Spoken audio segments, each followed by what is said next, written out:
Welcome to our channel. Today we how to recover payment issues with PayPal, detailed guide step by step clearly. If you encounter payment issues with PayPal, follow these steps to recover your funds. First, log into your PayPal account.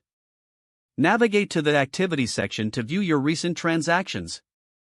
Identify the transaction that is causing the issue. Click on the transaction to open more details.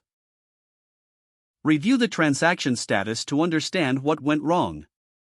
If the payment is pending, check for any alerts or notifications from PayPal. If the payment is completed but not received by the seller, contact the seller directly. If you are the seller and haven't received payment, contact the buyer for confirmation.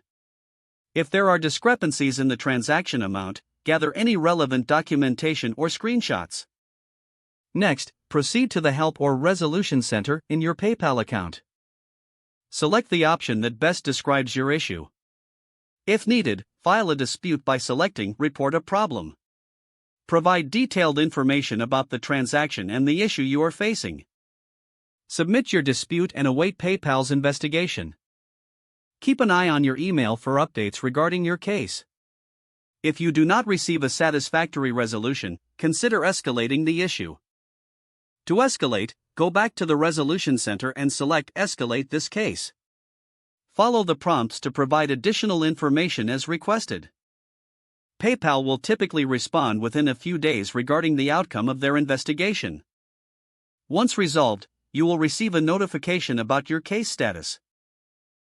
If the issue persists, consider reaching out to PayPal customer support directly. You can contact customer support through the website or by phone for personalized assistance. While waiting for a response, ensure your account information is up to date and secure. Always keep records of all communications regarding the issue for your reference. If your payment is still not recovered, consider alternative payment dispute options such as your bank. Stay persistent and monitor your case until it is resolved. If the page does not load, refresh the browser or try again in a private or incognito window. Make sure you are using the correct email address, then retype it carefully to avoid small typos. If your password is not accepted, use the reset option and create a new strong password you can remember. Don't forget to like this video and subscribe to our channel for more step-by-step tech guides.